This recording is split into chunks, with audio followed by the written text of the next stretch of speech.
Hey, Stackers, it's Friday, and I can't wait for you to hear this last episode of the week.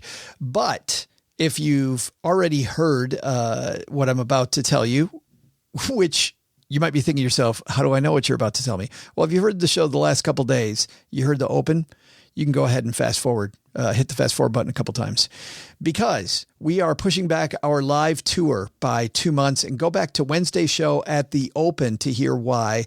We go through all the reasons why we needed to push this back to March 1st. But StackyBenjamins.com/stacked. So we will not be in Dallas, Austin, or Houston next week. We won't be on the West Coast the next week after that, but we do have new dates up, and we are furiously, quickly adding new locations to the calendar. We have the places, the cities. We are now going to add the actual locations. Okay, that's that. I hope everybody has a happy new year. And here is OG and I with the previously recorded open to today's last show of the year. It's our last show of the year. I'm so sad. We should do it again next year, though, so then you're not sad. Do a final show at the end of next year? No, we should do a show on Monday just to be safe. Okay, fine.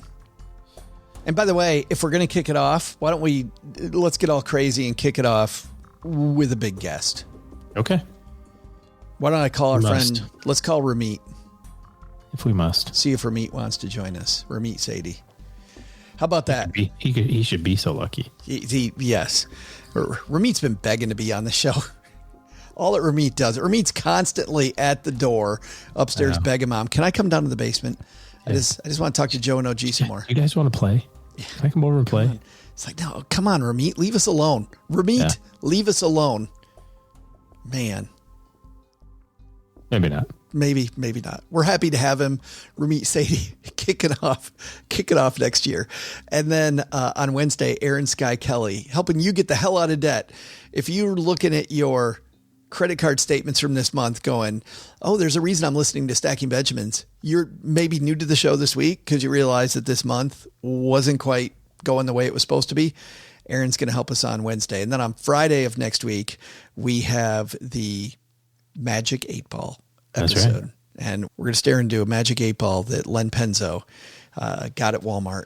And we're going to ask it some questions about the upcoming year and see how it did on last year. And the Magic 8 Ball had a nice run for a while and then fell on hard times last year, had a return of its dignity.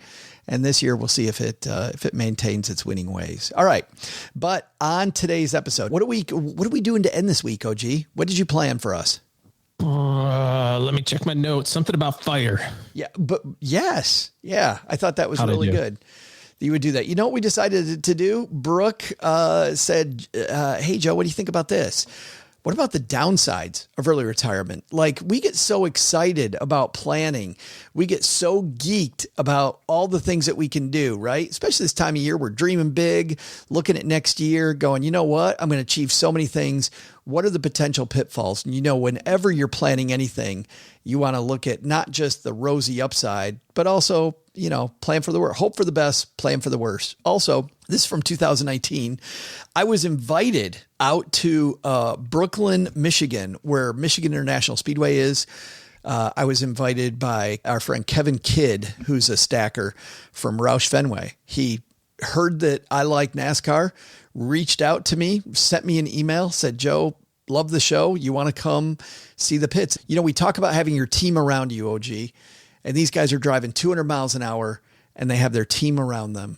And we talk about the importance of teamwork and how a crew all pulls together in so many money and life analogies. So we'll hear that in the middle of today's show. This is our friend Rocky Lalvani from the Richer Soul podcast, Len Penzo, of course, from lenpenzo.com, and our very own OG. Let's do it. Happy New Year, OG. Happy New Year. Thanks. Happy New Year to you too. Yes. Happy New Year to all you stackers. We'll see you all on the other side. This is the last episode of 2021, the downside of early retirement, plus lessons from Roush Fenway Racing. I'm Jen from the Frugal Friends podcast. And when I'm not cutting the end of the toothpaste tube off to get that last little bit of toothpaste, I'm stacking Benjamins.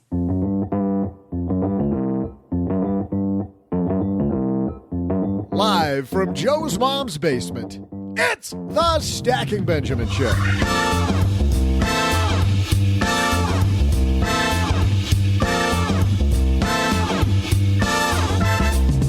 I'm Joe's mom's neighbor, Doug, and according to this crazy holiday calendar, it's Drive Your Corvette to Work Day. Or how about drive your hot car to work day? Because, I've got the El Camino and Joe's got that incredible Ford Windstar minivan. But here in the basement, we're having an incredible podcast day. Here to help, we welcome from the Richer Soul podcast, Rocky Lalvani. And from this podcast, OG. Plus, from LenPenzo.com, it's the USA Women's Soccer Team. Oh, my God. Nah, I'm just kidding. They're a little busy right now. It's just Len Penzo. Today, the team is talking about financial freedom. Is the freedom that being retired brings worth it? Plus, we're going to dive into racing in the middle of today's show as Joe interviews Roush Racing competition director Kevin Kidd. What's that got to do with your planning? Turns out, a lot. Plus, we'll magnify someone's money and still leave time for my incredible trivia. And now, the guy who's racing us into turn one of this weekend, it's Joe Saul-Sehy.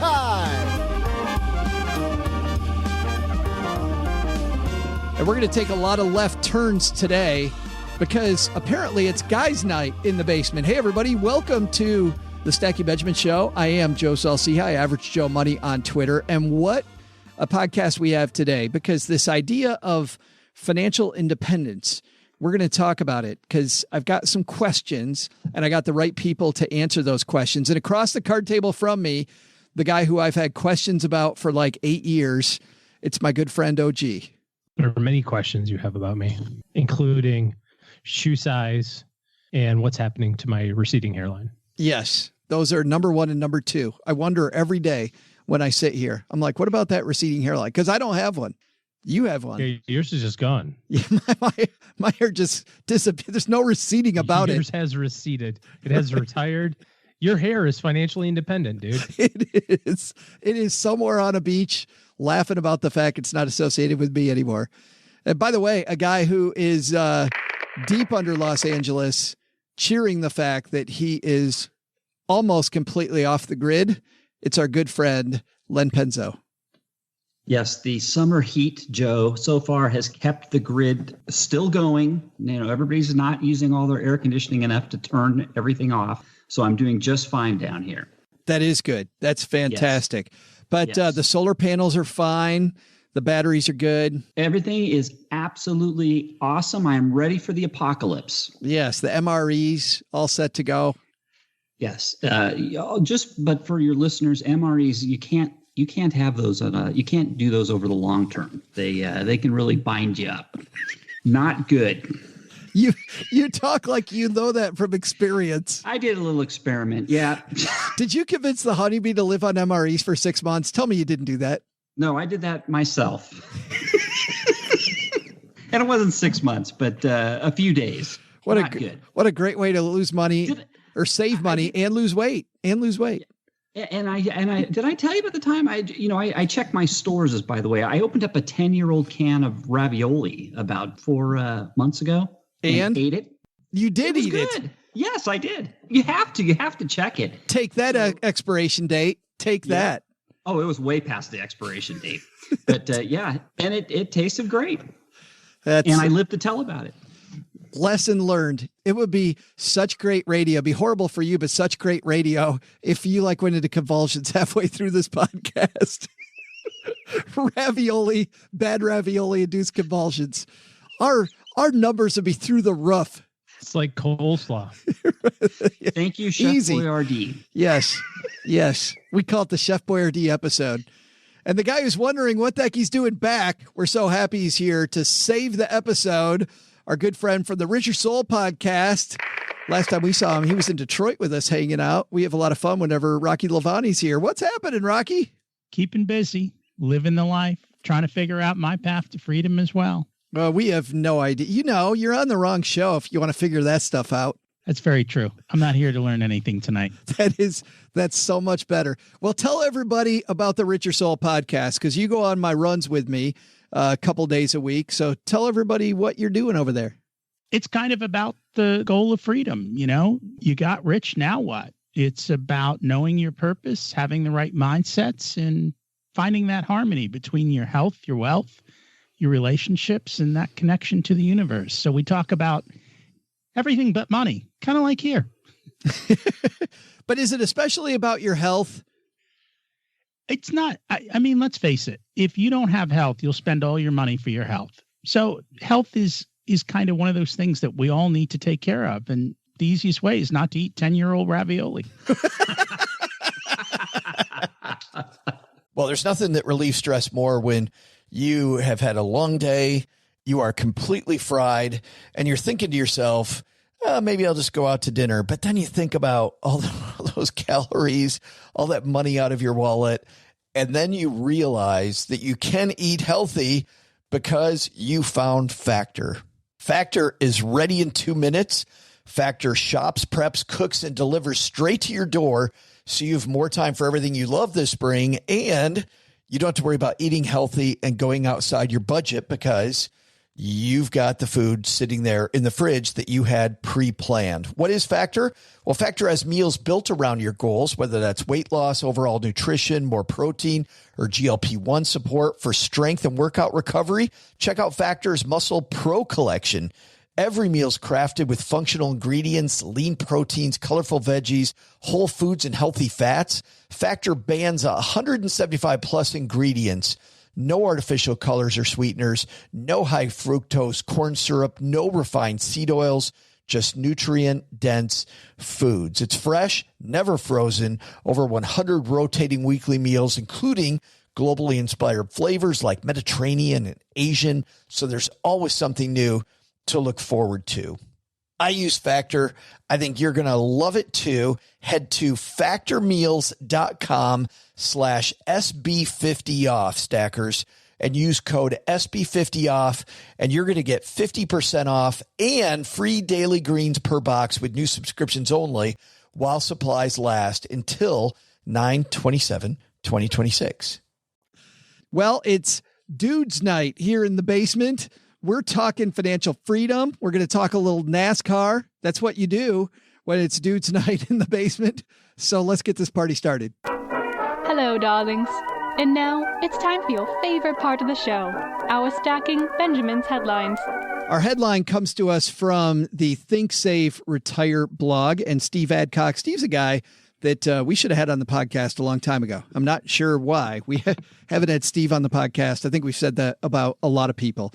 But Steve has a fine blog over there at Think Save Retire. Steve writes, I retired at 35, and after 3 years, here's what I've learned about freedom. And the things that he says about freedom, he says, I learned what it takes to maintain it. I also realize it isn't something you simply capture and keep. It requires perpetual nurturing. He said, freedom is sort of like your 2-year-old child. I want to start with that phrase, Mr. Penzo. You think freedom is something you got to nurture? Well, I don't know if nurture's the right word, but you do have to take care of it because you can think you're being free, but if you ain't careful, you're going to end up being dependent. So it's something you've got to carefully, you know what? I'll buy nurture. I'll buy nurture. I'll go with nurture. I got that. Rocky, do you agree? You nurture your freedom? I think so. You have to work on it. I mean, let's face it. We all have problems and we always blame work and blame everyone else. When we don't have work and we don't have all those other people to blame, there's only one person to blame. That's the guy in the mirror. And that's where that nurturing comes in. Figuring yourself out. The first thing that Steve says here is that freedom requires discipline. He says freedom isn't something that's suddenly achieved and then, well, that's it. You have it forever. That's just not the way this works. Incredibly tough to feel truly free, even living in this first real bastion of wealth and opportunity. Sense of freedom takes work, focus. It's not easy to attain. And OG, when you and I talked to David Bach, though, David Bach had serious problems with this, saying freedom requires discipline. He says it doesn't require discipline. It requires systems, right? Hiding money from yourself, setting things up for win. Do you think is it discipline? Is it systems, or is it somewhere in between? Well, isn't systems discipline? Isn't systems making sure that you're doing the right thing and nurturing it, like you just mentioned just a second ago? I mean, it's kind of the same thing, but a lot of times people think of freedom to do something, right? Freedom to, play golf every week, or freedom to travel, or but freedom also comes in the sense of freedom from.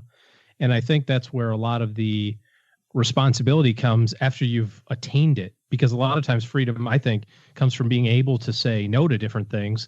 And if you aren't careful and you're just kind of willy-nilly with your, say, time, for example, all of a sudden you start giving away that time, you start giving away that freedom, and now you're saying yes to a lot of things, and all of that hard work that you put in to create the life that you wanted to create, whether it's money or time or whatever, relationships, purpose, it kind of gets eaten away a little bit by a little bit. What do you mean by saying no to things? I mean, I think I know what you mean, but I'd like you to expand upon that. As in, no, I don't want to record this podcast today, Joe. Well, that was oddly specific. But because I have no freedom, I am obligated to do it. No, I mean, freedom from things like if you're an entrepreneur working in a capacity that doesn't fulfill you anymore. Freedom from having to accept that position or that job. Freedom from having to say yes to being on the PTA or something like that. So it's your ability to say no to things and still be comfortable with the fact that you just said no to something, because for your whole life, as you're working toward, let's say, financial independence, as you're working toward that, you're trying to hustle, you're trying to get everything, you're trying to do more and collect more and set aside more and all that sort of stuff. And then you get to a point where you just have to say, I can't do this anymore. Or I'm finally to the point financially or time or whatever, where I don't want to do this anymore. Is that the essence, Rocky? Is being able to say no? I think being able to say no, I don't want to do this anymore, especially when it comes to making money, is a big part of it. That's a very difficult, scary thing to walk away from big money. I mean, it takes guts to do that. And I think it takes even more guts when you're younger. Well, and that's where, Len, I think you as the engineer, that's where the math problem comes in, right? Because as much as people talk about this being an art meets a science, I mean, to be able to say that no with any type of commitment requires that you do the math. Yeah, you've got to do the math. And let's just talk about real quick. Again, we've brought this up in the past. Freedom is choices, right? Obviously. And we've talked about this. Debt. What is debt? Debt puts you in indentured servitude. It's basically puts you in financial slavery. What you're doing is you're trading your future earnings power, using your future's earning power for things you want today. And then that impacts you down the road.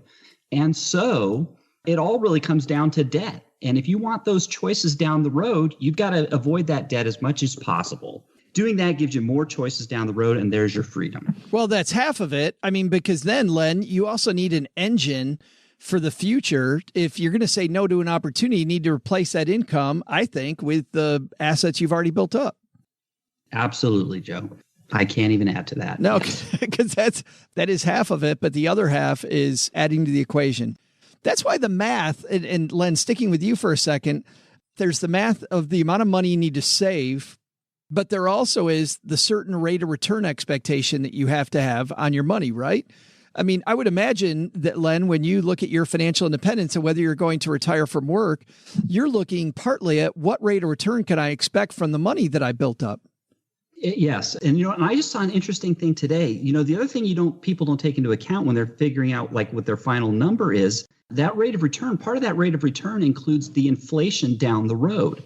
So most people think today and they'll say, well, I need $2 million to retire comfortably. Well, let's just use the terrible rule of thumb based on a 4% drawdown. Okay.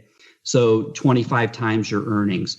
But what almost everybody forgets is the inflation rate. So that inflation rate actually makes your number that you're thinking you need today actually more. And usually that number is about double, if I remember, depending on what you think the inflation rate will be. So if you think, for example, and I'm sorry here, I'm going to just real quickly look at my little chart that I actually downloaded today. Here it is. I thought you were going to say chart on your wall that you're going to get a tattoo of. Actually, that's a great idea. I could tattoo this thing. Wouldn't that be great? Yes, and I could have these. But anyways, so I'm looking right here. It says, for example, if you want to retire with an income today of $100,000 in your retirement, and most people would do the math based on 4% return or 4% drawdown, they'd need $2.5 million, but that's not taking into account inflation. Right. If you took into account inflation, you really need $4.7 million. And so I guess the point I'm trying to make here is don't forget that math includes inflation. That's something very important that almost nobody considers. Yeah, Rocky, that back of the envelope math doesn't really work in this case. Well, that happened to me. I mean, my first goal was $1 million and I'm done. And I got $1 million and I realized 40 grand ain't enough to live off of, right? Inflation kicked in. Then I heard a guy and he was like, if you have $2 million, you have critical mass. You can do anything you want. So, okay, that's a great goal. And then, you get there and then you realize that's 80 grand a year and 30 grand of it's going to go for healthcare. This isn't enough. I got to up the number again. It's a constant chase up the mountain. It's a moving target. It's a moving never target. Ends. Yep, but these guys are all working. I mean, I think part of freedom is not to say I'm not going to work. The freedom is to say I'm going to do the work I love. Yeah. And I think that's a big part of it as well. So factoring that in as well. Some of these things Steve points to in his second point here, he says, oh, gee, freedom's a muscle. Where, to Rocky's point, it's a moving target, right? I go out and work out once. I went for a 6-mile run on Sunday, feeling pretty good. I can't rest on that and go, well, I ran 6 miles one time. Well, you just summarized my running experiences. About 15 years ago, I ran a 5K. Oh, sorry. I did that. I was at that 5K. Check. That was so funny. By the way, for people who don't remember that story, I'm telling this to Rocky and Len specifically. So OG waits at the finish line for Mrs. OG like 100 yards before so they can go in like hand in hand, like a romantic couple. And with 100 yards to go, Mrs. OG sees him standing there and she burns his ass. She just completely runs right by. I'm just waiting there for her. She's right by. And I'm at a dead standstill. I said, what the heck? She goes, hey, I beat you. I'm like, no, that's not right. It's so great. It was so funny. But let's talk about... I ran a 5K once. Unfortunately, it was a 10K race. They had to carry me the last 5K. I got on a bicycle the rest of the way. Yeah. Every time. Oh, gee, but freedom is a muscle. Yeah. Muscles, that sort of thing. Is this just making the same point that we just made a second ago? It's discipline. It takes practice. It's like building a muscle. How many more metaphors do we want to stuff into this? Yeah. It's like running a race. It's like flying an airplane. You must always make sure there's enough fuel and runway. Let me tell you part of my reason of bringing this up, because I've had a thought. After I watched Scott and Travis's movie Playing with Fire, which we're bringing to Detroit, and I'm very excited about that. People are seeing it all over the country. After seeing a lot of people who did the painful thing by saving a lot of money and retiring early and retiring on less, it makes me wonder, Rocky, if the heavy lifting is actually worth it. Like, I look at some people and they're trading in this fantastic lifestyle where, I got to work tomorrow. I got to work the day after that. I got to work the day after that. But I love my lifestyle. I love the place I work. I love all this stuff, but I'm trading the freedom to do whatever the hell I want to be a little bit of a slave, but I dig it. But I think that's where the balance comes in. You keep talking about loving going to work. I think most of the people here are going, I don't love going to work in the morning. If you do, great. But if you don't, then make the change. And I think that's where the finesse comes in of saying, I can tell them take this job and shove it and go find another job. Maybe I make less so that I love what I do. It's just the freedom to do all those things. And everyone's got to figure it out for themselves. But if you love your job, go to work. Have fun. I worry about, though, Len, this is what I worry about. I worry about the fact that I love it today. I love what I do today. Love my lifestyle today. And then for me, the nature of podcasting changes. Or for you, some new boss comes in, right? New CEO of the company takes the company in a different direction. All of a sudden, all the stuff you like is gone. And I constantly worry about that. Well, that's correct. But isn't that part of your freedom? If you've saved enough, you're not in debt. If you have a lot of choices ahead of you, you've got choices, right? There's other things you can do. Maybe you have something else you want to focus on. Maybe you have another side hustle that can keep you occupied and maybe bring in a little extra. That's all part of our choices. And yes, that can happen. And I'll tell you this, the longer you're in one doing the same thing, I don't care how much you love the job. Well, I'm sure there's always an exception. I love what I've been doing. I've been doing this now 32 years, and I am getting a little tired of doing this. So I am looking for, I read about all these people who have, what's this gentleman's name here? Steve. Steve, yeah, like Steve. Yeah. The guy's retired at 35, and I'm looking at that going, oh my God, that looks so good. It's really starting to look really good. But that's the funny thing. The 35 number, Len. Huh? I said you missed the 35 number. That is in the rear view mirror, brother. Well, I missed that, but that's okay. But you know what? Here's the difference, right? Over those 35, and I don't know how he did getting up to that 35, but those extra 20 years that I missed, I've been earning good money. So, which is hopefully will give me freedom my last dwindling years. Well, and the time I've got left. And that sounds like an old Western. Go on without me, kid. Go on without me. You can make it. Little time I have left. Oh, not quite there. Oh, gee, this is why I keep coming back to financial independence, is because even though, and the reason I brought up that devil's advocate piece is that even though people might love everything about today, man, it can all change tomorrow. A guy like you working with families on their financial plan, you see that every day where the rug gets pulled out from under you. I just saw it today, as a matter of fact, had a call with somebody, and it wasn't about the rug getting pulled out. It just all of a sudden, they had this vision of what the future was going to look like over the intermediate term, let's say. And then something happened and a new opportunity came up, and it was a radically different opportunity than what they had originally kind of set their sights on. Equally as good, just a different thing. And now it's like, oh, okay, how do I make all this work? And that's why it's so important, even throughout those early times and early years, to have the wherewithal, mental fortitude to just say, I got to figure out a way to put aside a little bit of this. Because, as Len, you were talking about being in a position to start thinking about better and better and bigger financial independence opportunities for yourself. The only reason you can do that is because of 25 years of compounding good decisions. And if something crazy happens in your job, you have a long list of stuff that you can kind of go through before you have to make the final decision. You've got an emergency fund that says, yeah, you know what? I'm just going to hang out for a little while and think about it. You're not like, oh crap, how do I put food on the table? But that didn't happen because of yesterday. It happened because of what you did when you were 35. So all this kind of works together. Building this thing for the future is just stacking all little teeny tiny good decisions on top of one another. And then you have the ability to make whatever decision you want. It's stacking Benjamins. That's what it is. That is totally what it is. Well, nice. I mean, I wasn't going to say it, but thank you for saying it. Yeah. I mean, would come off a little uncouth for me to say, but I'm glad that you noticed That's why Rocky's our best friend, OG, right there. Yeah. That is it right there. Tell a story another time about stacking Benjamin. When you came up with the name, I have my perspective of that. We will do that. Rocky, we're going to give you the first word here. What's our takeaway from Steve's piece?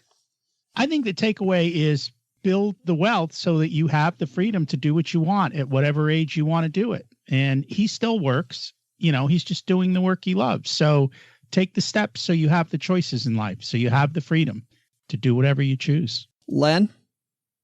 Freedom is a muscle. Don't pull your muscle.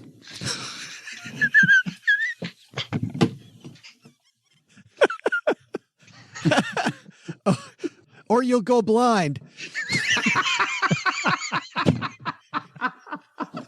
I had to say it. I'm sorry. It was right there. OG, you got the final word. Gosh, I don't know that I can beat Len's. I think we should fix this in post. I think I'm going to have something that is a little bit flimsy compared to that. The older I get, the more I think about freedom from things and not necessarily freedom to things. It's all a different side of the same coin, I understand, but there's something powerful about going, yeah, I don't want to do that anymore, and not having any financial or long-term repercussions of it. So freedom comes in a lot of different forms, but the only way you can do those things, like Len said, is if you stretch. I don't know. Stretch first. Don't pull a muscle.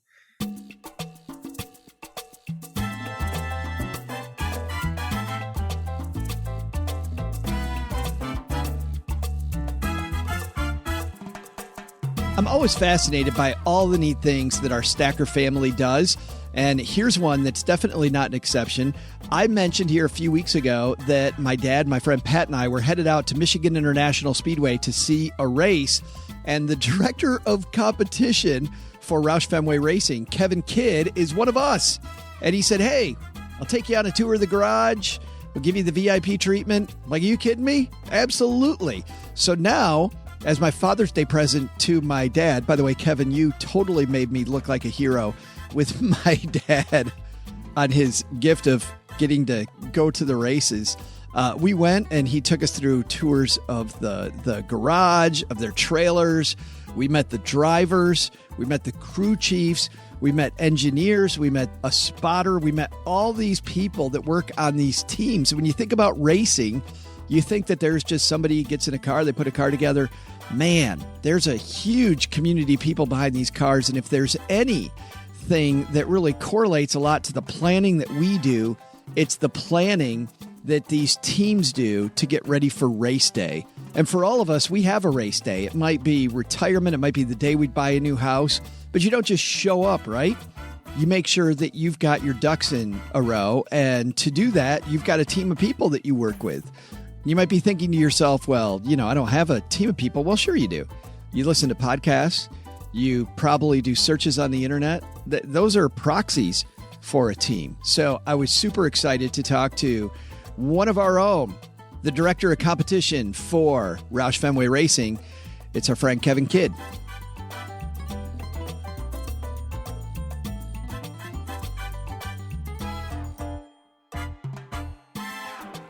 I'm here with our fellow stacker, Kevin Kidd, who is with Roush Fenway Racing, is the director of competition. Thanks for inviting us out today, man. Yeah, absolutely. It's great that you guys can come out and enjoy the good weather and hopefully enjoy some good racing. I certainly hope so. Let me ask you this. How does somebody actually get into racing, Kevin?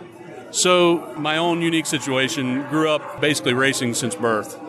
Family was involved in it, just something that's always been a passion of my entire immediate family. That launched me into mechanical engineering curriculum at a university.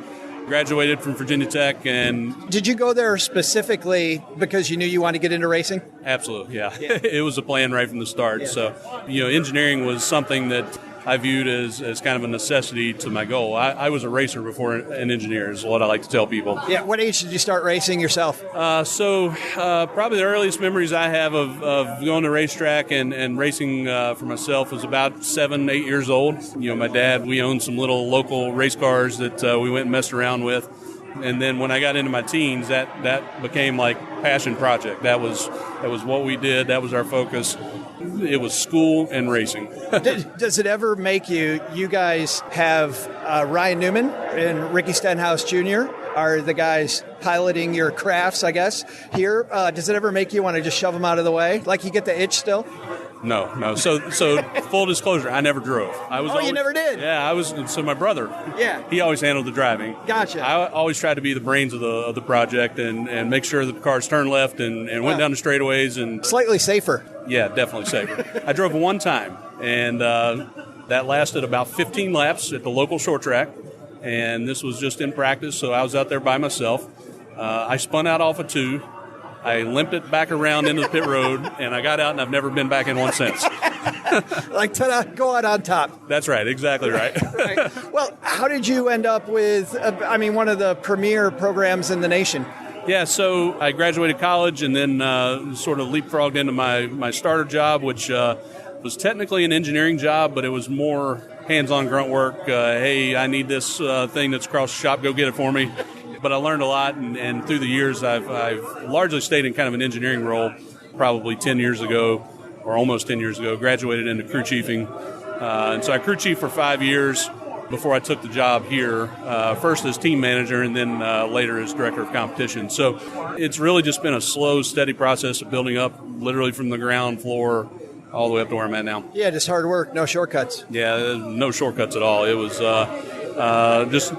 I will say this. If you want to consider good opportunities, networking and people just being generous and good to you, as a shortcut, then I'm a candidate for that. Yeah, that's what I was going to ask next. Secrets for the young people, and that would definitely be number one? Yeah, absolutely. Particularly in this sport, it's incredibly hard to get in the door, but once you're in, really what keeps you in is never burning bridges and just working hard and showing a willingness to learn with the appropriate amount of ego. Yeah. You can't be too far one way or another on that. Right. A lot of people that listen to the show don't know racing at all.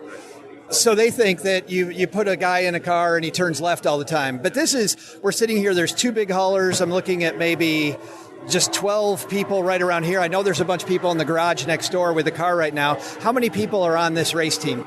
Yeah, so each of our teams, we travel on Sunday, we'll have about 25 people there. Per team? Yeah, per team. So as an organization, we'll have, by the time you get our marketing staff and management and folks, we have roughly 60 people for our 2 cars. Yeah.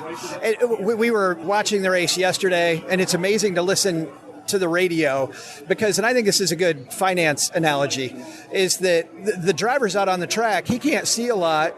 You've got this amazing person up top. Tell me about the relationship between the guy they call the spotter and the race car driver. Well, the spotter, his job every year just keeps getting more and more important. And like you said, there's a definite relationship there. When we hire spotters, we really look for that relationship first. A lot of times, we look for guys who have worked with this driver in the past, if they're not currently working together, to see that, okay, have they worked together? Do they know the lingo? Do they know how to communicate with one another? It's so important because there's not a rule book or a set of guidelines on how to spot. The language that gets used, and every guy does it differently. Yeah. And really, it just comes down to what works between the driver and the spotter. And I can tell you this, if it doesn't work, it's a train wreck. You know it right away. Yeah, absolutely. Yeah. And so, we work hard to make sure that's right. Boy, just these guys are going, how fast will they get going at the Speedway? Yesterday we were seeing when they got good runs in the draft, upwards of about 195, 196. And these guys are talking on the radio, Kevin, like they're not on a Sunday drive, but they're very calm. Yeah. They're very cool. I mean, there's no panic going on at all. And these guys are making some big decisions on the fly. Yeah, absolutely. I mean, sometimes I think I panic worse when I'm driving down the interstate and I get mad at somebody for cutting me off. Cheryl tells me that all the time. This is their job. And so like your job and my job, we know it well. It becomes comfortable after a while and you get settled into that routine. And so things that happen out there that you would think would just be mind-numbing to them, it happens all the time. Yeah. This is a track that's known for not very many yellow flags, which means problems on the speedway. So really strategy becomes a big part. Like overall, I know at this track, and the one you were just at up in Pocono, strategy is a big part. That means the crew chief is really important. Tell me about the role of the crew chief on the team. Yeah, the crew chief is the head coach of the program. And so he's making, again, all those strategy decisions, not only about, when to pit, when not to pit, when to put tires on, when not to put tires on, when to take fuel or fuel only. All those things are part of kind of the active race management. But then there's also the complete other side of it, which is, managing all these 12 guys that come to the racetrack. So there is some emotional component to it, like being able to keep emotions in check. Absolutely. It's a huge part of what that job entails. A good crew chief is part engineer, he's part psychiatrist, sometimes he's part doctor. Social worker, yes, absolutely. You could probably come up with a whole bunch of analogies that fit into that role. Right, but overall a capitalist because he wants to win, damn it. Absolutely, that's exactly right. So I think good crew chiefs are they're well skilled in what they do. It's a very unique job. I'm not sure that there are many jobs out there like it. Again, probably the best analogy I have is a head coach of a football team or a basketball team or something like that, where it's really about managing a whole bunch of different things all at once. And then your job as director of competition, does that over-encompass all of it? It does, yeah. So the crew chiefs and a lot of our engineering staff back at the shop, the engineers who come here to the racetrack, basically anybody that has anything to do with the strategy and the decision-making and the engineering of our cars kind of follows underneath my umbrella. Well, today is Saturday. The big race is tomorrow. You know nobody listens to the show, Kevin, except you and Mom. That's right. So can you tell us a little bit about your strategy tomorrow then? The strategy tomorrow, it's going to be a wild race because, probably to the average listener, you won't know what I'm talking about, but the rules package that we have here is completely different than what we've ever had here. So it's going to be a real tight group of cars out there racing. Restarts are going to be ridiculous. So job number one is stay out of trouble. Make sure that we finish the race, and from there, it's about finishing it well. And I think that tomorrow is going to be a whole lot about handling, being able to get off of turn 2 and off of turn 4 straight and low and get on the throttle quickly. And if we can do that, we're going to have a good day. There are so many retirement planning analogies there, I can't tell you. Kevin, man, thanks for the invitation, and thanks for hanging out with us for a few minutes. Yeah, absolutely. My pleasure. Hey there, trivia fans. I'm Joe's mom's neighbor, Doug. And of course, racing has a ton to do with financial planning, right? I mean, like you race out of your funds when the market goes down, right? Oh, what's that? Oh, you don't do that. Okay, well, you race straight to the bank when you're overdrawn. You just avoid that altogether, huh? How about this? You race down to the liquor store before you look at your investments online. Not advised. Yeah, I'm doing that anyway. Well, I guess I'm not sure really what racing has to do with planning, but Kevin and Joe sure seem to think there was something to it. All I know is that NASCAR is a great topic for trivia. So, how about this one? Roush Fenway Racing, that's the team that Kevin works for, is one of the most successful teams in the sport. According to a recent Forbes piece, how much is their NASCAR operator worth? I'll be back with the answer in just a moment.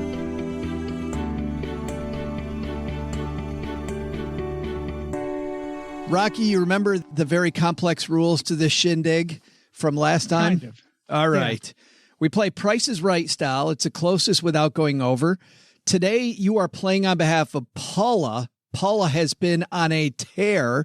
She now is tied with OG for second, a.k.a. last. Len has pulled ahead. Early in the year, OG had a big win, and he's really hoping for one, which, by the way, is the reason why, now that you and OG are tied, OG gets to decide first. Do you want to go first, in the middle, or last, OG? Finally, 26 weeks into the year, I choose to go last.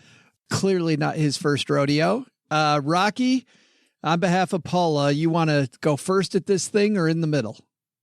I'm going to go in the middle. That is also very strange. Not his first rodeo, which means, Len, Roush Fenway Racing, very successful operation in NASCAR for people that know cars. Roush, pretty big name. What are you thinking? How much is that operation worth? Let me tell you what that includes, by the way. Yes, please. Talking to Kevin, they take 50 guys to the track. They have a season that runs from the end of February with the Daytona, mid-February with the Daytona 500. Of course, they're at Daytona for weeks before that, getting ready, into probably, mid-November? Almost every week they're on the road. They have 2 cars. They have to pay licenses to NASCAR for the car numbers. That's how NASCAR makes money from the driving teams. Then they get sponsors to the operation. So 25 guys per team, he told me. So you got 50 guys at the track, and then you have another many dudes. That's great English, Joe. At a garage in their headquarters is in North Carolina, outside of Charlotte. So what am I guessing? Like what their gross revenues are every year? Or if they were going to sell that team? What is the enterprise value? What's the enterprise value? Right. What's the team worth? I got to guess their profit, and then so many times, 3-4 times earnings. I guess I don't know. Let's see.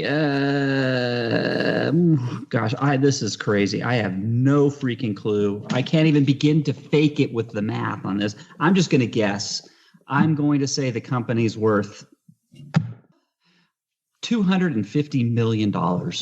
$250 million is Len's guess. What do you think, Rocky? I'm thinking. I don't know anything about NASCAR. I'm going to go with 500 million just to make OG have to suffer somewhere in there. Just make it. Good move, Rocky. Good move. Good move. There's a good spread in there. It's a good spread. Yeah. He's got to go somewhere in between. Right? Spread in the field. OG, it's your big shining moment. What's the sale value of Roush Racing? Well, I think who's the other guy? Gibbs. So Joe Gibbs. Joe Gibbs has a team. He's got a team, and I want to say I thought I heard that he's on the billionaires list because of it. Wow. Roger Penske also has a team. Uh-huh. So this is Roush. So is it under 250, between 250 and 5, or over 5? Those are my 3 numbers. I was thinking it was closer to $1 billion. So I'm going to say $500 million and $1. and Rocky gets Chelsea Brennan by OG. All right. Is it 250, 500, or $501? It'd be awesome if it was exactly on 500. That would be cool. Well, it doesn't matter then. Then he got it right. Like any self-respecting podcast, though, we're going to make you wait for that answer. Well, as we roam into the home stretch of this holiday season, I hope you're having a fantastic holiday week here, the last week of the year. If you've been hanging out with us, I hope we've made it just a little bit brighter with these fire episodes. But if you're looking to slay the season, Navy Federal Credit Union's cash reward card can help.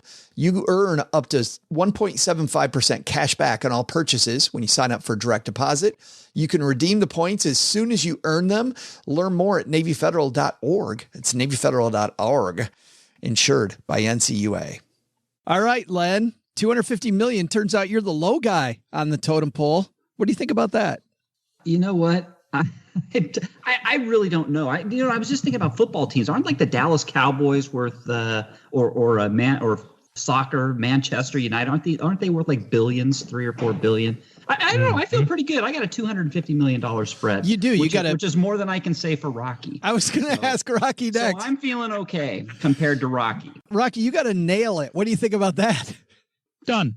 It is going to happen. Rocky's like, I'm not even listening to the answer. Oh, gee, above 500 million, maybe Len might have a point there with all these pro sports teams worth a ton of money, and they might play what, 20, 30, 40 games compared to NASCAR. That was the metric I was using was, the Lakers are worth a couple billion, the Cowboys are worth a few billion. So, this is less than that, but I don't know by what order of magnitude. So, all right. This is according to way off. According to a Forbes piece here is where Doug got the answer. Doug, what is our answer?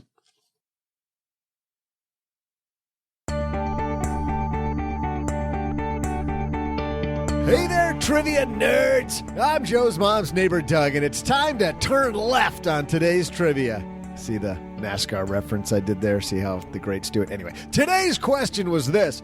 In honor of special guest Kevin Kidd on today's show, how much is the Roush Racing team, the team Kevin works for, again, told you that, how much is that team worth? According to Forbes, the team's value is $140 million. Well, I guess it's okay. I wonder how much a basement-based podcast is worth. $6? $6? Whoa, Joe! Take the money and run, pal! Take the money! See ya! Should have gone with $1. We're all over. Kevin would be excited to know that everybody thinks that he's worth, they're worth way more than that. Or maybe it's depressed. I don't know which one that would be. Would you be excited or depressed if our panel thought they were worth double at least that? Depends on how many shares I owned, I suppose. I think so, right? By the way, thanks to Kevin for spending some time with us. And by the way, for allowing us to go back and look at the garage. I know my friend Pat and my dad and I all absolutely love that tour of what they do to make a race go off. And guys, one thing that happened to me at the race, I wanted to talk to you guys about because, like Kevin said, there's a ton of people on this racing team. When people think about racing, they think about one person. And I thought it's a lot like financial planning, but it was funny. In one of the minor league races I was watching early in the race, the guy we were following on the radio. And if you ever get to go to a race, I'll tell you, racing for a lot of people isn't that fun. Just watching cars go around in a circle. They don't really know what's going on. I think it'd be fun for anybody if you have the radio. Like if you go spring for the radio where you can listen to the drivers as they're talking to their spotter and their pit crew chief, because now as you're listening to this operation work together, it is incredibly fascinating. Maybe it's just me, but I don't think so. I think it's pretty fun. We were listening to a guy who was in 5th place in a minor league race early on in the weekend. And we hear his pit crew chief come on while they're under a yellow flag, which means everybody's going slow and they're just going around waiting for a mess to be cleaned up on the track. And he said, you know what? We're going to be really conservative now because we might have to be really aggressive later. And what's interesting was they did something really conservative. They came in at the pit and they did it very conservatively and made sure everything was in tune. And late in the race, they did something very aggressive. They took no new tires while everybody else was taking tires. They took just enough fuel to reach the end. They went from 5th to 4th to 3rd to 2nd to 1st. They end up winning the race because they got aggressive at the end. But I wonder, and I want to throw this out there, have there ever been times in your life when you regret the fact that you got aggressive too early? Because I was thinking how many times people go, yeah, I'm going to be aggressive right now. I'm 23, I'm 24. Where instead in this race, they go, hey, we got 100 laps. We're going to be really conservative now on lap 25 so that we can be really aggressive when it really matters. You ever, Rocky, think that you maybe got too aggressive too soon? I don't think so.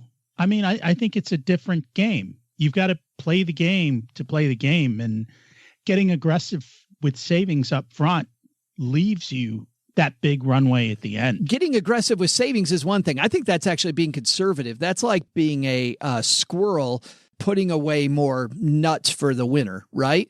But being aggressive on the investing end, going into option strategies or these small cap stocks only, that type of thing.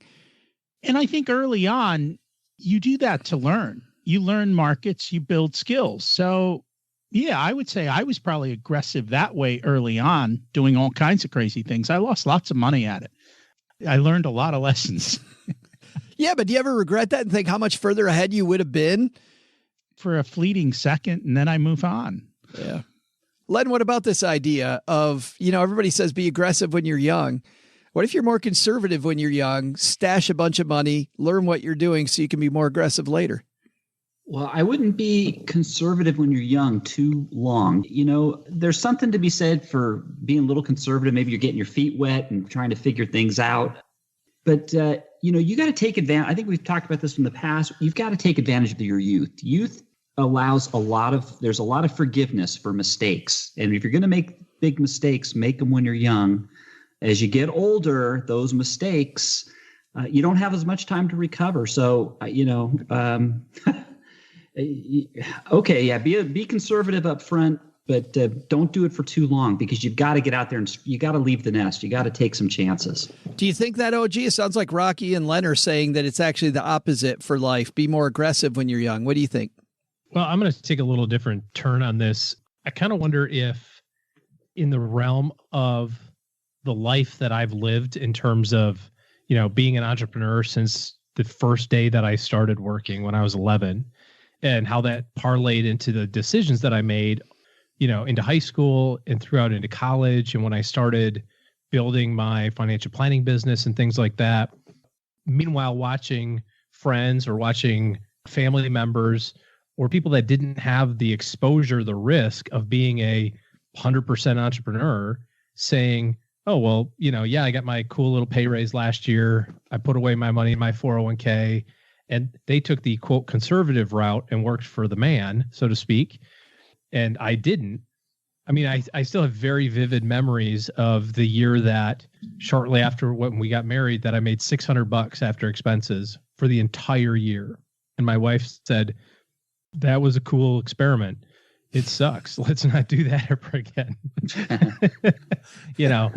And you get all the good stuff, by being an entrepreneur and by being in charge of everything. But there are certainly days, like Rocky said, where there's some fleeting moments where I go, wonder if I would have just been a private equity guy at Goldman Sachs, assuming that I was even smart enough, to, or whatever, if I'd have just worked at the bank or been a stockbroker at Schwab, or, what I mean? Just like something that punched my 9 to 5, put my money in my 401k, wash, rinse, repeat, and like how that would have been a little different. So I think about it that same way. I had an offer from a very good financial planner to go work for him when I was in my late 20s, and I told him no. I turned him down.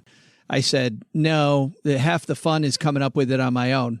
And I wish I would have been more conservative there. And I wish I would have put my tail between my legs and learned something, because instead of learning to reinvent the wheel that he'd already created, I could have taken the wheel that he's already made and then gone to the next level later. So lots of ways to take that. We've seen it work both ways. In our business, you and I know of plenty of people who have kind of gone both directions with that. The employee kind of build up route and the kind of DIY created as you go. And it's ultimately successful both ways, if you put the time and energy into it. But yeah, that's true. Man, there's some lean years. You go the employee route though early, it gets harder. The longer you're an employee, it gets harder to leave. It gets harder to take that chance. Yeah. So you could get trapped if you're, that's why I don't know, man. Yeah, it's funny to hear the two different perspectives on it, having experienced only one side of it, it's grass is not necessarily greener. It's never greener, but if you keep stacking those Benjamins and you have millions of them, you can go do whatever you please. You can walk away from the employee, or you can walk away from the entrepreneurship, because you have the freedom to do so. God, I love you. All right. Well, as Rocky said, I can go. I'll see y'all later. You got to hold on, dude, because we're going to take out the magnifying glass and help somebody do better with their money, OG. Just a few minutes longer. Today's hotline comes to you. My legs are getting tired. Today's hotline comes to you courtesy of MagnifyMoney.com. When you head to stackingbenjamins.com/magnifymoney, you find those financial products you use every day that they're nowhere near the best in class. Over 92% of the products available online, all raked at Magnify Money. Head to stackingbenjamins.com/Magnify Money for more. Right now, we're going to help Rosie with her money. Say hi, Rosie. Hi, Joe and OG. This is Rosie, longtime listener, first-time caller. I must have been starting from a very low baseline because I feel like I've learned a few things since I've been listening. My question is about my parents' retirement. They have IRAs and annuities with various organizations, including their local bank. I'm pretty sure that the bank's investment advisor is not a fiduciary, and they've been charged some crazy fees. I'd like to consolidate all of their retirement holdings to one company, like a Schwab, Vanguard, or Fidelity, and put them in some low-cost index funds. They are 69 and 70 and already retired, so I'd like to not ruin their lives by putting them in a too risky asset allocation. My dad gets a pension, and they're both collecting Social Security, which actually covers their monthly expenses. What would you recommend for an asset allocation? 50-50 stocks and bonds, 2 years of expenses in cash and the rest in equities. Again, it's technically not my money, so I'd really like to not lose it all for them. Thanks for taking my question, and I'll take the answer offline.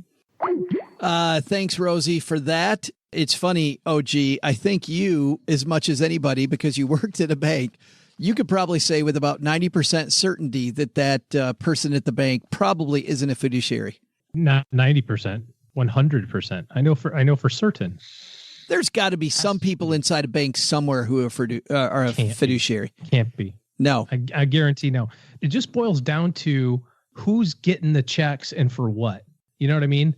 As you think about it from a banking relationship, the bank is going to get money from a product company. The bank turns around and pays a commission to their employee. Somebody can prove me wrong. I'd be happy to eat crow.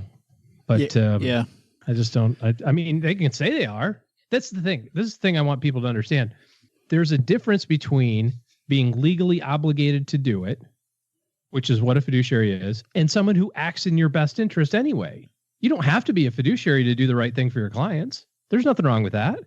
There are some people who want to have the check mark in the box that says, well, this gal's legally obligated to do it. By the way, just because they're obligated to do it also doesn't mean that they will do it. Right. There's no guarantee that they will. There's just a little bit more recourse on your part if they don't. But, the vast majority of people do what's best, so you don't necessarily need the title, so to speak. But anyway. I saw that firsthand. I was at a conference recently and I saw, you and I talked about this. I saw a big name fiduciary financial advisor.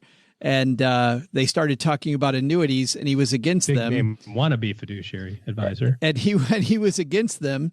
And then somebody said, hey, so-and-so, because of your relationship, the way you get paid, is that why you wouldn't recommend an annuity? And he's like, oh, no. And they said, well, if we could make an annuity where you could get paid to recommend them, would you take a look at them? And he's like, well, absolutely. And then, yes, I would. yes. All of a sudden, the fiduciary thing goes out the window. Yes. And don't get me wrong, guys. I don't want the emails. I understand that 85% of annuities are horrible. They're packed with fees. Right. They're rotten, but not every annuity is. And as a product type, I just thought it was funny that there's a lot of people screaming bad things about products, but on the other side, they can't get paid if they recommend them.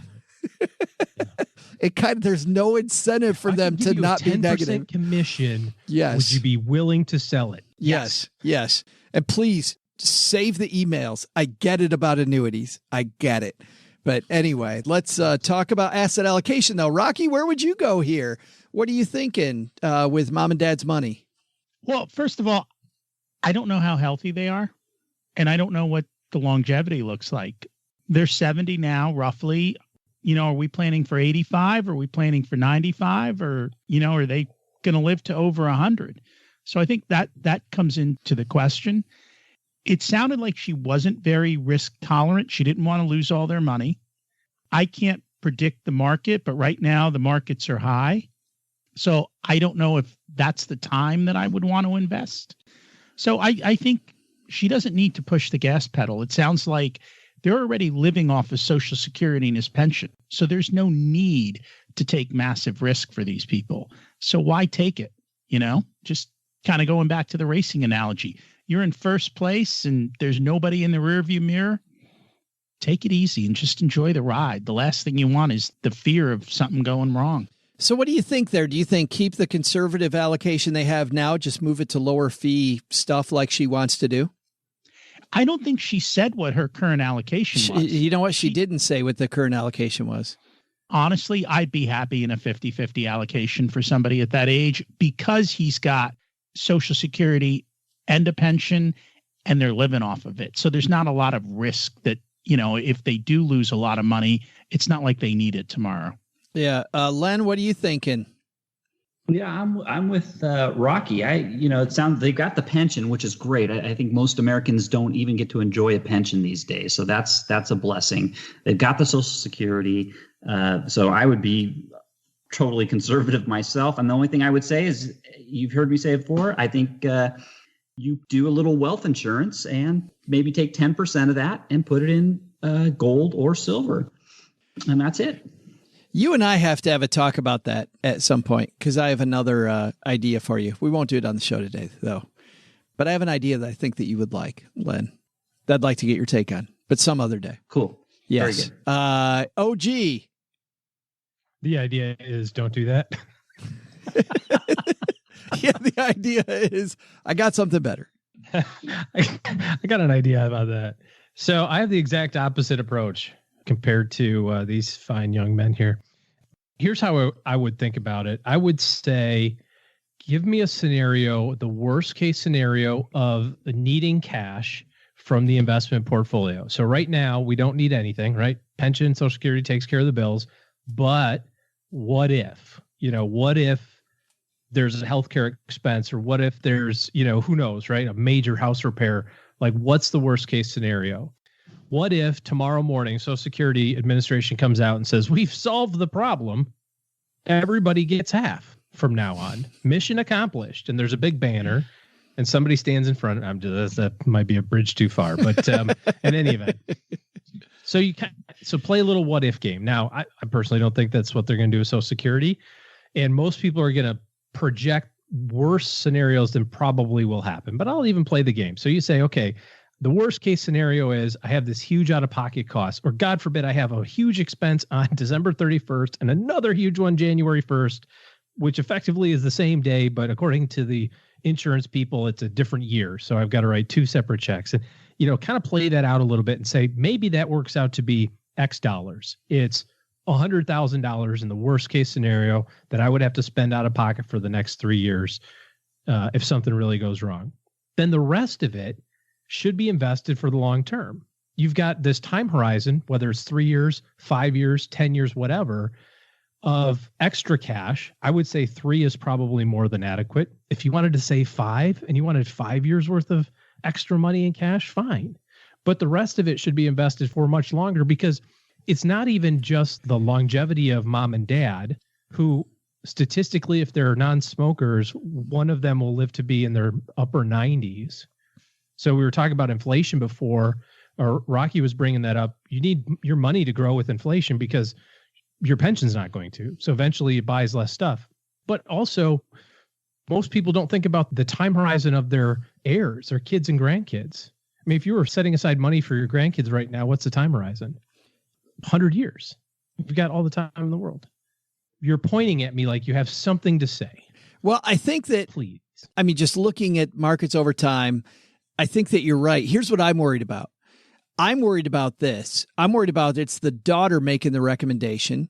I'm worried then about mom and dad's ability to mentally withstand what you're advocating, which, by the way, if it's all math, you're advocating historically the right approach. But it's not all math. They're going to get emotional when they lose too much money in a down market, and they're going to jump off the ship from the strategy. So at what point do you abandon the right strategy mathematically to make sure that the client eats their oatmeal? Yeah. Well, the other part of that, I think, with when you game that out and say, well, what's the worst case scenario? I think part of that also is saying, what's the worst case scenario for investments? Rocky, you were talking about, you don't have any idea what the stock market's going to do today or tomorrow. Seems high, could be. It figures out a way to fool the greatest number of people, right? That's what some smarty pants said one time. So we don't know what's going to happen. The thing is that nobody does. So play the game. So, okay, you got $1 million. If a year from today, you have $100,000 in cash and your investment account that was $900,000 is now worth $700,000, but you still have 5 years worth of $20,000 distributions. What do you think? Oh, I would freak out. I would put my money in a CD. All right. Well, that gives you that threshold of let's build something that's not going to have a high likelihood of getting there. Your favorite saying recently, Joe, is don't let perfect be the enemy of good. And you've said it about 67 times, I think, in the last 3 weeks. Well, I've tried to alternate between that and talking about landing the plane and about how sometimes the runway and the glide off course. Yeah. I actually used a glide slope today, as a matter of fact. It was fantastic. Nice. To reach your retirement goal? Yeah, well, it wasn't. It was actually to reach the landing of the runway because it was cloudy. And it's very freaky when you pop out the bottom of clouds and you're like, whoa, there's the runway. Good Lord. It's right there. Hello. Yeah. That's like retirement when you're unprepared. There it is. See? You got the analogies. Thanks. All your stupid plane analogies. Yeah. Thanks for the question, Rosie. I think we got a thorough answer there. If you've got a question for the team, head to stackybenjamins.com/voicemail, and we can help you magnify your money. Thanks to Magnify Money for helping us out. That's going to do it for today, guys. We're going to let Rocky, our guest of honor, go last. We'll start with Len Penzo. What's happening, Len, coming up at lenpenzo.com? 12 ways to splurge on date night without breaking the bank. How's that? Oh, boy. Everybody needs a date night now and again, right? Yes. Absolutely. Back rub and a Schlitz. And a what? And a Schlitz. Isn't that splurging? No? Yeah, make sure the Schlitz is natty light. That the Schlitz tall boy. Oh, yeah, tall boy Schlitz. That's like supersizing date night, the big Schlitz. Right? Yeah. I don't know where this got off the rails. That's fun in a way to have a fun date night, Len. It's going to be, I'm sure that's number one on your list, I bet. OG, what do you got going on this weekend? Goodness gracious. I got a big meeting this weekend for my after-school activity. So that's coming up. 4th of July is coming around the corner. So, a few days of work and then, a few days of fun, play a little golf. It's middle of summer, so it's talking about freedom. Sometimes it's hard to stay motivated. Well, with the holiday week coming up, too. Rocky, thanks a ton for hanging out with us, man. I appreciate it. Thank you so much for having me. Well, I appreciate being here. Fun as always. What's coming up on the Richer Soul podcast? So we've just recently had on a few guests who are literally building their life of their dreams and creating freedom. And I think Brad was early in his journey, late 20s, sharing his journey. Tommy's in his early 40s. He walked away from $1 million opportunity, said, "This is killing me. I'm not doing it anymore." And then Casey was on. Casey was making $500,000 a month at the peak. And he also walked away. He said, "This isn't making me happy." So these guys have walked away and they share their journey and they talk about how to live a life of abundance. Wow. Talking about being conservative now so you can be aggressive later. there it is. I'll pass. That's awesome. And if you're walking the dog, you're on your commute, whatever, we've got you covered. We'll have the links to everybody on our show notes page at stackybenjamins.com. This is it, guys. This is 8 weeks. Next week, we're going to play 3 episodes that are the best of the Stacky Benjamin show. We got the Fin turn coming in to clean up while OG and I are taking a break.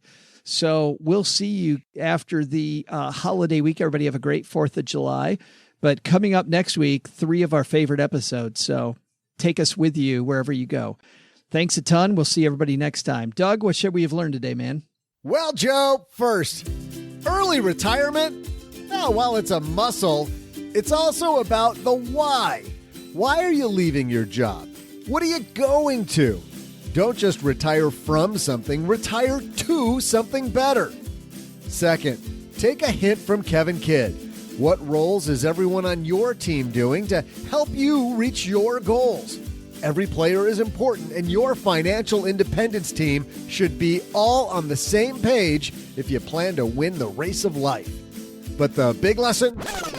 Can someone please stop Len from making NASCAR racing noises? It doesn't even sound like a Ford, Len. It sounds like something died in your lower intestine. No, stop. I'm trying to record the takeaways here, man. Jeez, Len. Thank you. Big thanks to Kevin Kidd, competition director for Roush Fenway Racing, for joining us. You'll find Kevin at tracks all across America all year long, and you'll find more about the team at RoushFenway.com. And thanks to Rocky Lalvani for joining us again. Check out Rocky's Richer Soul podcast wherever you're listening to us now. Len Penzo appears courtesy of LenPenzo.com and all of the darkness and doubt in the world. This show was created by Joe Saul-Sehy, produced by Richie Rutter-Reese, and engineered by the amazing Steve Stewart. Online, visit us on Twitter at @SBenjaminsCast or on our Facebook page. I'm Joe's mom's neighbor, Doug, and I swear the worst part about coming over to Joe's mom's house is having to put on pants. SB Podcasts may receive payment on the show from sponsors and guests in the form of books, giveaway items, discounts, or other remuneration. There's no way you would take advice from these dorks, but like Joe's mom always says, don't take advice from people you don't know.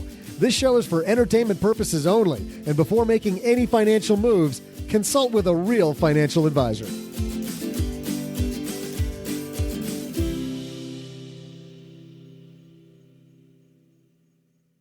Len Penzo, your doctor has called and said, please go back on your medication.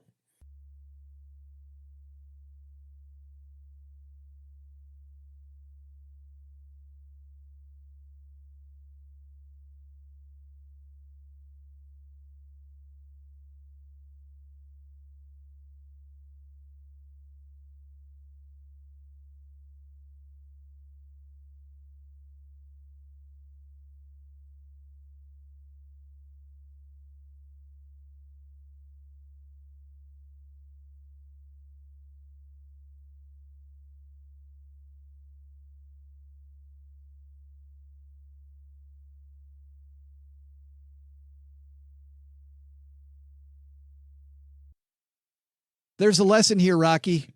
What's the lesson about the after show, Rocky? It's coming. Just stay tuned. That's not the lesson I was looking for. Len, what's the lesson? What would you say if this were your kids and they were sitting around for a minute waiting for a segment of a show that isn't even a part of the show? I don't know. You know what? I tell you what, everybody over my house for dinner, ravioli, folks. It's on ravioli. He got it for 37 cents a can, and then inflation hit. Right. Back in 2001. Right. And for the record, Len, you can eat MREs for a lot longer than simply 3 days. I know you can, but there's a goes into and a goes out, and the goes out doesn't. If there's more goes into than goes out, you're in big trouble. Somebody's in big trouble. That's correct. But I can personally verify at least a 2-week stint of breakfast, lunch, and dinner MREs. Really? Yeah. Oh really. My God, dude. That's yeah. Hashtag glory days. There's people listening to this that can go, oh yeah, 2 weeks. That's cute. I remember in Afghanistan, I did 40 days. I'm not saying it'll kill you, but boy, you're going to be uncomfortable. I was going to say, Len, his was government advocated. Let's put it that way. I didn't do it on purpose. Were you regular in those 2 weeks? You weren't regular. I have no recollection of that, Senator.